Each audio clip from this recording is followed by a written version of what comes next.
Today is the Straits Times' 175th anniversary. The paper was established on July 15, 1845 by Armenian merchant Kachik Moses. And as the saying goes, age is just a number. Even though the newspaper is old in age, it remains very much young at heart. Here's Kimberly Zhao on how it has changed over the years into this digital age. The Straits Times turns 175. That's a lot of years to turn. Over those years, ST has written articles like this and taken photos like this. But as seasons change, we haven't stayed a physical newspaper that dirties your fingers. We have gone digital, become audible, and brought you the news on video. That's this.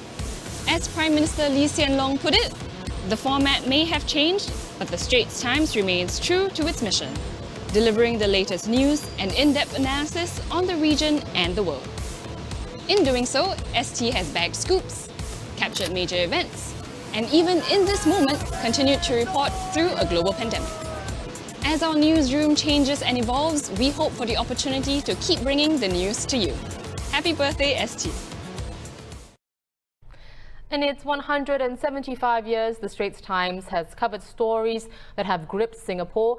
One that stood out for me, Dylan, is the case of Anthony Le back in 2001. And if you're like Dylan and too young to remember this story, in a nutshell, Anthony Le masterminded his wife's murder by inciting a few teenagers with a reward of $100,000.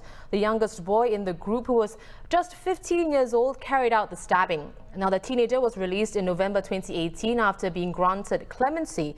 Le was hanged in December 2002 for abetment of murder. Besides the murder plot and the gory details of it, I think one of the reasons why this case captured readers, myself included, is how Le didn't show any remorse throughout his trial. Now, Olivia, another gruesome story that stood out for me too has to be the Huang Nam murder case in 2004.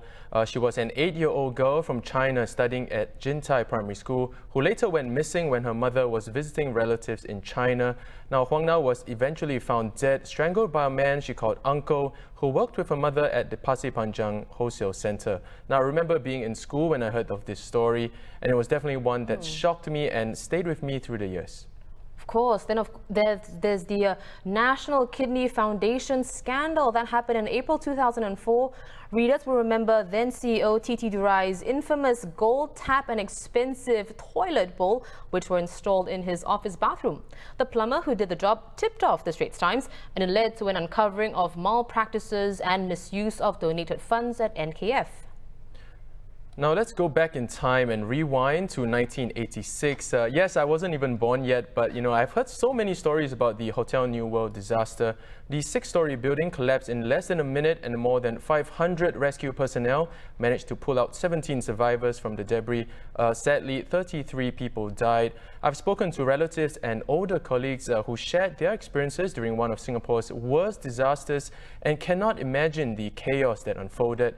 They shared about how the rescue personnel had little experience and didn't know how to excavate the debris, so they had to actually consult tunneling experts. Certainly a disaster that made Singapore learn a lot. Well, for its 175th birthday, the Straits Times has compiled a list of 10 memorable stories that left a deep imprint on our readers' minds. They're in today's paper as well as on straitstimes.com, where you can also read the original articles.